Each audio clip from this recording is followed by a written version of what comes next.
तो फिर यहाँ सत्संग हुआ अपने मुख्यमंत्री के घर पे ही हुआ सत्संग। अच्छा, उन्होंने अरे कहा वाह! बाहर पब्लिक नहीं करे, हम अंदर ही करेंगे, सबको बुलाइए जिनको चाहिए बुलाइए। तो उधर ही हुआ। तो उस समय मैंने थोड़ा कुछ भोपाल देखा, अक्सर क्यूट हाउस में रह रहा था। तो उसके बाद अभी आ रहा हूँ, अभी कितने 15 में निकली थी वो यात्रा, 15 में, हाँ तो 6 सालों में। 6 साल। बड़ी अच्छी सिटी है, मैंने बहुत देखा। बहुत सुंदर। आपके बारे में पढ़ा जी तो बचपन से ही आपने बहुत कम उम्र में जैसे शंकराचार्य ने तय कर लिया था कम उम्र में जी जी क्या जी। उद्देश्य है, उसी तरह से आपने भी कम उम्र में ही अपने जीवन का वो उद्देश्य। जो है वो, मैं कहूँगा कि ये बाबा जी की, गुरुओं की और भगवान की कृपा से कभी कोई ऐसा हो जाता। तो बचपन से ही मुझे दूसरा कोई इंटरेस्ट था नहीं। अच्छा। तो फिर बाबा जी ने कहा कि तुम विवाहित होना चाहिए और तुम अपना गृहस्थ संभालो और फिर काम करो। इसलिए मैं वापस आया है। मैंने कहा बाबा जी इसमें नहीं फंसना है, मुझे छोड़ दीजिए। मैंने बोला नहीं, मैंने जो कहा उसको करो, इधर उधर नहीं बदलना, ठीक है। तो अभी तो मैं गृहस्थ हूँ, बच्चे 2 हैं, जो भी जिनकी भी विवाह हो गई है। अच्छा। तो मदनापल्ली में रहता हूँ, जो आंध्र प्रदेश में जी है, जी। मगर इंटीरियर में है थोड़ा सा। हाँ। और बैंगलोर से 3 घंटे का रास्ता है, एयरपोर्ट से, अच्छा। बॉर्डर है। तो आश्रम वहाँ है। बच्चे कोई मेरे साथ नहीं रहे सुविधा से, 2 बेटा और बेटी दोनों शादी हो गए अच्छा। अपनी अपनी जगहों में, एक बॉम्बे में एक बेंगलुरु में। और मेरी बेटी तो वो रामानंद सागर के पोते को शादी की है, अच्छा। जो रामायण में हाँ हाँ हाँ। अच्छा लड़का है। वो मैं उनको अभी परसुएड कर रहा हूँ कि आप श्रीमद् भागवत बनाइए। अच्छा। सागर पिक्चर्स का बैनर तो अभी भी चल रहा है। बिल्कुल हाँ, बिल्कुल, वो तो तो मैंने कहा चिरकाल तक हो गया है, बहुत फेमस है, अमर हो गया हाँ। चिरकाल तक। तो मैं उनको कह रहा हूँ कि आप श्रीमद् भागवत की चलता रहेगा 3 साल आराम से। हम्म। बिल्कुल वो चलेगा। कह रहे हैं कि एकदम टेक्नोलॉजी अभी बदल गई है, तो पूरा बदल के प्रिपेयर काम चल रहा है। क्योंकि श्रीमद् भागवत जैसा है वो, रामायण तो एक स्टोरी है, श्रीमद् भागवत में अलग से कितनी कितनी स्टोरीज हो हाँ, सकती बहुत सारी बात है। है। जब सप्ताह करते हैं लोग, मगर सप्ताह में खत्म नहीं होता है, हाँ। और लंबा है, बहुत लंबा है। इसका मूल ही एक सप्ताह है। हाँ जी, बस। तो मैं क्या भागवत का करता मूल ही हूँ, एक सप्ताह है। मैं क्या कर रहा हूँ, अब ये भागवत सप्ताह आप करेंगे ना, तो बहुत सारे यंगस्टर्स नहीं आते। वो समझते हैं कि कुछ स्टोरीज चल रही हैं, पुरानी स्टोरीज हैं, ऐसा वैसा। तो मैं क्या करता हूँ, कॉलेज स्टूडेंट्स को अट्रैक्ट करने के लिए मैं भागवत सप्ताह अंग्रेजी में करता हूँ, दूसरे कोई नहीं करते। अच्छा। क्यों, तो एजुकेटेड लोग समझते हैं ना कि इसमें कुछ नहीं है, तो सुनेंगे। एक बार बैठ के एक दिन सुनेगा, वो पूरे सप्ताह में आएगा। तो हाँ। मैं ये अभी 3 साल पहले वृंदावन में किया, हाँ। और यूएस में तो रेगुलरली करता हूँ। अभी तो जा नहीं पाया, ये कोविड हाँ। और हाँ। हमारा वहाँ एक सेंटर है टेक्सास में। तो हम वहीं करते हैं। अच्छा।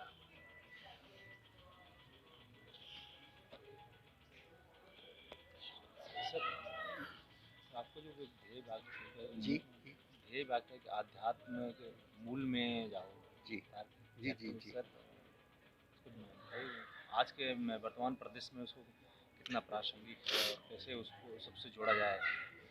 तो यही कोशिश कर रहा हूँ मैं, क्योंकि आध्यात्मिकता जो है वो खाली सन्यासी लोगों के लिए नहीं है। अब भगवत गीता में भगवान कृष्ण ने जो सिखाया उपनिषद के बारे में और योग के बारे में, ये तो अर्जुन को सिखाया। अर्जुन थोड़ी सन्यासी है जी। तो ये जो ऐसा कोई गलत फहमी है लोगों को कि वेदांत पढ़ेंगे तो सन्यासी बन जाएंगे, या वेदांत पढ़ोगे तो वो योग करोगे तो ये योगियों के लिए है, आम आदमी के लिए नहीं, ये गलत है। हर आदमी के लिए। और हमारे प्राचीन पुस्तक यहाँ यहाँ जो ग्रंथ हैं भारत में, इनकम्पेरेबल ऐसे आपको कहीं ग्रंथ दुनिया में कहीं नहीं मिलेंगे। तो इसको छोड़ देना नहीं चाहिए, इसको इनकरेज करना है, ये मेरा काम है, मैं यही कर रहा हूँ। सबसे बात करता हूँ कि भाई इसको एज ए ट्रेजर्स हमारे पास ऐसी निधि है, इसको छोड़ के तो बाहर जाके क्या सीखोगे। तो मैं ये कहता हूँ कि बाहर वाली जो उसके जो जैसा अंग्रेजी में फैंसी ट्रिमिंग्स कहते हैं उसको छोड़िए, इसके कोर पे जाइए। कोर में जाना है, और कोर क्या है कि हर मनुष्य के हृदय में भगवान का अंश है। चाहे वो जानता है कि नहीं जानता है, मगर है। और उसको कैसे पाएं, ये साधना है। और उसके लिए संसार में काम करके आप जी सकते हैं, और आध्यात्मिक अपना जो साधना है उसको भी साथ ही साथ कर सकते हैं। ये ऐसा ज़माना है, ऐसा नहीं कि आध्यात्मिकता को दुनिया छोड़ के कहीं जाके करो, ऐसा नहीं। वो समय बदल गया है, समाज आम आदमी समाज में कर सकता है इसको। तो इसकी ही मैं कोशिश कर रहा हूँ। सर, आपने 7,500 किलोमीटर की यात्रा निकाली शांति और सद्भाव के लिए। जी। आज की डेट में बहुत सारे ऐसे लोग हैं जो शांति की खोज में बाहर निकलते हैं, तो अपने घर परिवार के साथ कैसे शांति के खोज कर सकते हैं, क्या करें कि मैंने शांति मिले, जो आपका संदेश है। मेरा संदेश है कि अगर अपना मन शांत नहीं होगा तो किसको शांत करेंगे आप।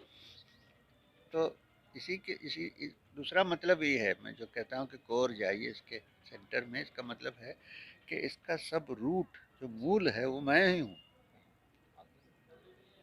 अकेला इंडिविजुअल है। जो अपने आप हम बदल जाएंगे तो दूसरा को भी बदल सकते हैं। ऐसा नहीं कि हम ऐसे रहेंगे और दूसरों को बदलने की कोशिश करें, होगा नहीं।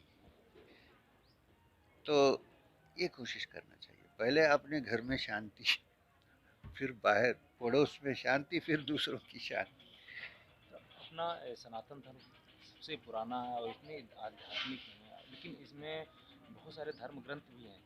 लेकिन आज की डेट में जो युवा वर्ग है, तो वो पाश्चात्य सभ्यता की तरफ ज़्यादा जाता है, पढ़ाई पे कम ध्यान देता है आध्यात्म पे, तो कैसे वो अपने आध्यात्म की तरफ आए। मैं इतना कहूँगा आपको क्योंकि कि मूल तो आध्यात्म ही हाँ है हाँ और हाँ, नहीं सनातन ही है। नहीं, आपने अभी जो कहा स्टेटमेंट पूरी तरह से ये सही नहीं है। क्यों? आज मैं देख रहा हूँ कि जो युवा हैं, यंगस्टर्स हैं कॉलेज के, बहुत सारे लोग हैं जिनको आध्यात्मिक इंटरेस्ट है, उनको गाइडेंस नहीं मिल रहा है, नहीं मिल रहा है। तो मैं यही देखता हूँ, मैं सबसे इम्पोर्टेंट क्या है कि आप कोई सोचने वाले आदमी को कहेंगे कि मैं ये कह रहा हूँ तुम विश्वास करो और उसको एक्सेप्ट कर दो, वो करने वाला नहीं। तो हमारे पास सनातन धर्म में एक बहुत पुराना रीति ये है संवाद का। तो संवाद कर, तो संवाद से क्या होता है, संवाद शुरू होने के पहले कोई विश्वास की ज़रूरत नहीं है। संवाद करके अगर आपको आखिर में वो ठीक लगे तब एक्सेप्ट करो। तो इसीलिए संवाद बड़ी ज़रूरत है। इसलिए मैं भगवत गीता में ज़्यादा स्ट्रेस देता हूँ कि वही संवाद है। संवाद है अर्जुन और भगवान कृष्ण का संवाद है। तो ऐसा तो ज़्यादा ही कृष्ण भगवान ही बोलते जा रहे हैं, फिर भी बीच बीच में जब डाउट आता है अर्जुन तो कहते हैं कि रुको रुको 1 मिनट में बात करूँगा। तो ऐसा संवाद होने से क्या होता है, आपने पहले पूछा ना प्रश्न, यंगस्टर्स में कैसे आध्यात्मिक भावना पैदा होगी, ये संवाद से पैदा होगी।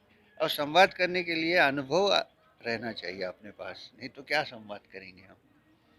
अगर मेरे पास अनुभव नहीं है, मैं खाली पुस्तक किताबें पढ़ के बोल रहा हूँ तो अलग सी चीज़ है। मेरे पास अनुभव है, तो वो 10 मिनट तो संवाद करेगा तो उसको ही पता चल जाता है कि ये कुछ ऐसे बात नहीं कर रहे हैं, कुछ अनुभव से बात कर रहे हैं। तो आप कहा, ठीक कहा कि इसकी ज़रूरत है, मगर धीरे धीरे आ रहे हैं, यंगस्टर्स आ रहे हैं हमारे सत्संग में। आप आके देखेंगे तो पहले पहले बहुत हमारे जैसे सफ़ेद बाल वाले ही आते थे। तो मेरे बाल सफ़ेद है, मेरा माइंड अभी सफ़ेद नहीं हुआ है। तो आप देखेंगे कि बहुत सारे यंगस्टर्स आते हैं, बहुत सारे यंगस्टर्स आते हैं। जैसा कि कॉलेज लेवल से, स्कूल लेवल से लेके कॉलेज तक जो हैं वो आते हैं। मैं उनको नहीं कहता हूँ कि तुम मैं जो कह रहा हूँ सब सही है, संवाद करो, हाँ समझ में आ जाएगा। ये हमारा प्राचीन संस्कृति है संवाद। हाँ हाँ हाँ, और उसको बेसिस लेके करना है। जैसा कि खाली संवाद करते करते आप बैठेंगे, हज़ारों दिन चले जाएंगे, कुछ समझ में नहीं आएगा। उसका एक एम होना चाहिए, क्या है, आध्यात्मिक अनुभव। वो क्या होता है, कहाँ से होता है, कैसे होता है, तो उसके लिए उपनिषद और भगवत गीता की ज़रूरत है। ये दोनों में इसका एसेंस। दूसरे कहीं ग्रंथों में तो बहुत इंटरनेशनल ट्रैवल करता हूँ, कहीं आपको इतना गहरा ज्ञान नहीं मिलेगा, नहीं मिलेगा। तो कंपैरेटिव स्टडी भी बहुत करता हूँ, ग्रीक फिलोसफी, क्रिश्चियन टीचिंग्स। अब ये चर्च की बात नहीं कर रहा हूँ, पुरानी क्रिश्चियन टीचिंग। तो इसमें आप देखेंगे तो हमारे यहाँ 2000 साल पहले जो कहा गया है उसका एक 25% रिफ्लेक्ट होता है, इससे ज़्यादा नहीं। अभी मैं कल जा रहा हूँ वहाँ सामवेद विद्यालय में कहीं। अब सामवेद इतना इम्पोर्टेंट वेद है, कोई आज कोई नहीं मिलता है सामवेद। ढूंढिए आप, कहीं पंडित मिलेगा सामवेद वाला? नहीं, कम। मैं हरिद्वार में जाके, हमने कुंभ मेला में वहाँ अपना अखाड़ा लगाया, तो मैंने कहा कि ढूंढो, मुझे शाम को खाली सामवेद चाहिए। ढूंढे ढूंढे आखिर मिले, एक 4-5 बच्चे मिले। मैंने कहा, उनके पंडित जो आए थे वो उपाध्याय, उनसे कहा देखो ये आप इसको नहीं। बोले हमारे पास इसके लिए कोई फाइनेंस नहीं है, कोई देता नहीं है इसके लिए। बोलते सामवेद क्या है, तुम गाना गाते जा रहे हो। सामवेद गाना जैसा है, सामवेद चांट नहीं करते हैं, साम गायन थी, गाते हैं। हमारे पास जो आज ये जो शास्त्रीय संगीत है, खास करके हिंदुस्तानी शास्त्रीय, इसका मूल पूरा सामवेद। तो सामवेद साउंड से एक्सपेरिमेंट करते हैं। तो ये सब बड़ी साइंटिफिक चीज़ है, इसको साइंटिफिक तरह से इसको प्रेजेंट करना चाहिए, तब सब लोगों को समझ में आएगा क्या है। सर, पहले जब भारत गुलाम था उस समय आक्रांताओं ने बहुत सारे लोगों को मंदिर तोड़े, धर्मस्थल तोड़े और तोड़े। बहुत सारे लोगों को जबरन धर्म परिवर्तन करा बिल्कुल दिया। बिल्कुल। फिर उसके बाद जब अंग्रेजों का शासनकाल आया तो उस समय भी वही प्रक्रिया चलती रही। ने संस्कृति पर ही हमला किया। बिल्कुल तो बिल्कुल। उसमें बहुत सारे लोगों का धर्मांतरण जबरन करा दिया गया। जी अब वो जी। वर्षों हो गए, उसमें से कुछ लौट रहे हैं, कुछ अब लौटना चाह रहे हैं। तो जो हमारे बहुत सारे अभी भाई लोग जो हैं, तो कैसे अपने मूल में आए, तो कैसे अपने घर वापसी हो, उसके लिए क्या देखिए, समाज को, हम लोगों को क्या करना चाहिए कि अपने जो पहले पुराने लोग जो चले गए हैं वो वापस आए? पहले स्टेप ये है, आप अपना धर्म ठीक से सीखिए। आप अगर सीखेंगे तो उनसे बात करने का आपको कैपेसिटी होगा, नहीं तो उनको क्या समझाओगे। तो अपने हम सीखना चाहिए इसको। हमारा धर्म हमारे पास नहीं है तो किसके पास होगा।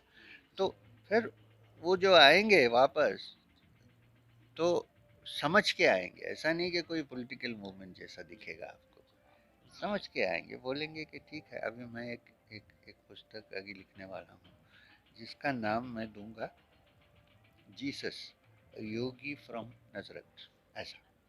अब हमें जीसस से कुछ गड़बड़ नहीं है, प्रॉब्लम नहीं है, हमको चर्च से प्रॉब्लम। वो तो एक परिव्राजक आदमी था। स्वामी विवेकानंद से किसी ने पूछा कि आप जीसस क्राइस्ट को क्या समझते हो, एक प्रीस्ट ने पूछा। उन्होंने कहा, तो अंग्रेजी में ही बोलते थे, उन्होंने कहा मैं समझता हूँ कि ये बहुत बड़े परिव्राजक योगी हैं और आप लोग ने इनको डिग्रेड कर दिया और सन ऑफ गॉड बना दिया। अगर हमारे भारत में ये होते तो अवतारों की लिस्ट में हम लगा देते इनको। तो प्रीस्ट को कुछ वापस बोलने का कोई चांस ही नहीं, कोई उसको मौका ही नहीं मिला कभी, इनको क्या बताए। तो ऐसा अप्रोच ऐसा होना चाहिए कि वो लोग समझ रहे कि हम वापस आ रहे हैं, हम घर में ही बैठे हुए हैं, वापस का ही कोई प्रश्न नहीं है। समझ में आया ना मैं जो कह रहा हूँ। तो मन चेंज होने से फिर अपने आप बाकी सब चेंज हो जाता है। मगर ज़रूरी है, मगर खाली बाहर रिचुअल्स करके फ़ायदा नहीं है, इसका कोर समझना है। तब तो आप उनको समझा पाएंगे। यही तो मैं भी यही कोशिश कर रहा हूँ। हमारे पास लोग आते हैं, यूएस से आते हैं, स्विट्ज़रलैंड से आते हैं, फ्रांस से आते हैं। अब मैं एमिरेट्स जाके आया, क्योंकि वहाँ के जो शेख हैं वो कहते हैं कि यहाँ एक योगा और वेलनेस सेंटर बनाइए। हाँ, तो मैंने कहा तो कैसा करेंगे? बोले करेंगे हम। पहले एमिरेट्स में इजरायली एम्बेसी हमने खोला है, कितना ऑब्जेक्शन किया सब लोग, अरब वर्ल्ड हमने खोल दिया है। तो धीरे धीरे यहाँ से बदली होगी, आप इसको मेंटर करेंगे तो हम करने के लिए तैयार हैं। तो इसका मतलब क्या है कि हमारा जो हमारी जो संस्कृति है धीरे धीरे फैल रही है, एक्सेप्टेबल हो रही है। एक्सेप्टेबल हो रही है। अब ये एक्सेप्ट कर लेंगे तो हमारे लोग कैसे नहीं एक्सपेक्ट करेंगे। देखिए आधे क्राउन प्रिंस सऊदी अरेबिया का 2 हफ्ते पहले अनाउंस किया कि हमारे एकेडमिक्स में जमा महाभारत और रामायण इंट्रोड्यूस करें, सऊदी में, छोड़िए बाकी। अब हमारे इस पार्लियामेंट में, संसद में आप बोलिए कि भगवत गीता एकेडमिक करिकुलम में ले आइए, क्या हल्ला मचेगा। देखिए देखिए तो हमारे सुषमा जी ने एक बार पार्लियामेंट में कहा कि भगवत गीता को एकेडमिक करिकुलम में लेके आना है। कितना हल्ला मचाया इन्होंने पार्लियामेंट में, बोल नहीं सकते। अब वहाँ इंट्रोड्यूस करने रामायण और भारत, अब उनको पूछे कि अब जवाब क्या दें इनको। ये हमारे ही लोग हैं ना, इसको बिगाड़ते हैं, बाहर से नहीं होता है, हमारे ही लोग। अपने अपने हमारा माइंड सेट खराब हो गया है, तो इसको बदलना चाहिए।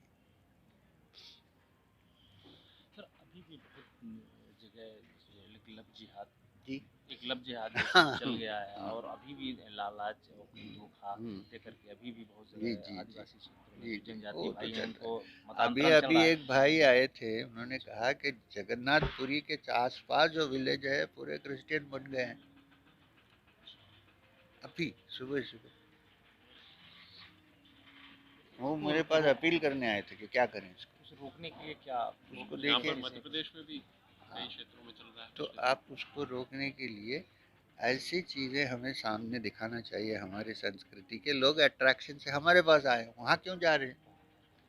तो हमारे पास ही मटेरियल हम प्रेजेंट करने के लिए नहीं है तो क्या करेंगे, ऑप्शन मिल रहा हैं?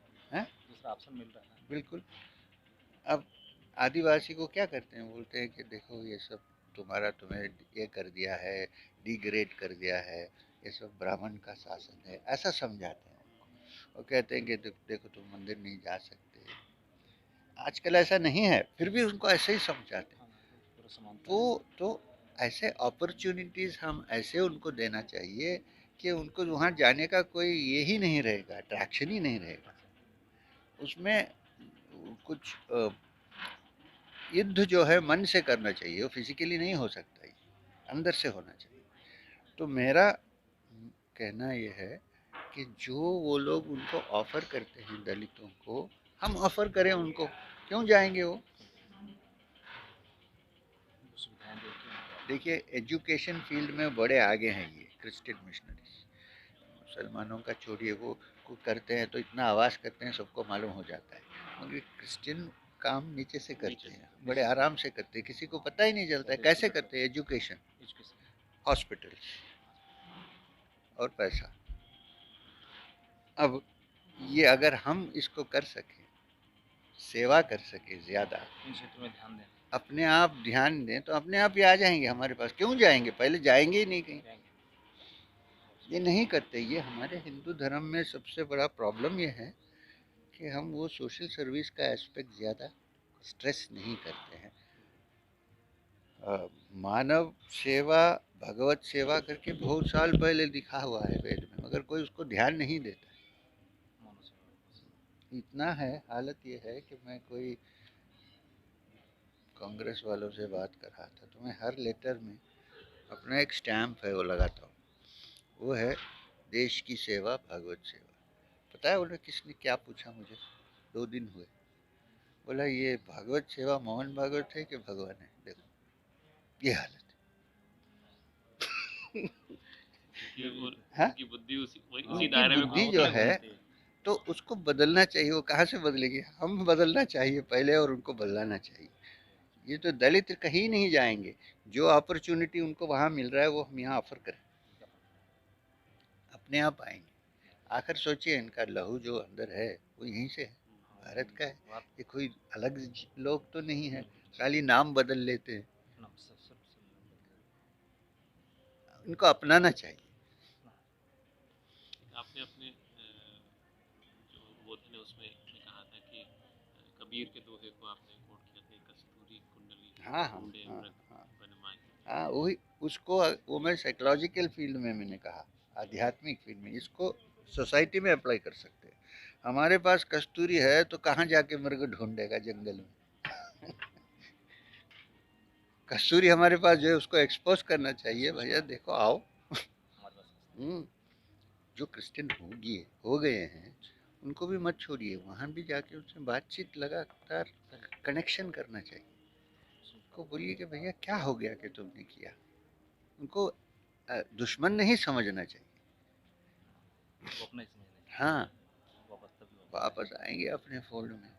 इनको वापस आने की जरूरत नहीं है, बाहर जो पहने हैं उसको छोड़ देना है, बस इतना ही है। बाकी मूल तो यही है बाकी इनका। मूल तो यही है, कहाँ वापस आना ऊपरी आडंबर और है। बस बस। मूर्ति। धूप लग रही हो तो नहीं नहीं नहीं, ठीक। आपको नहीं नहीं, मेरे को तो ठीक है, आपको आपके सीधे हैं।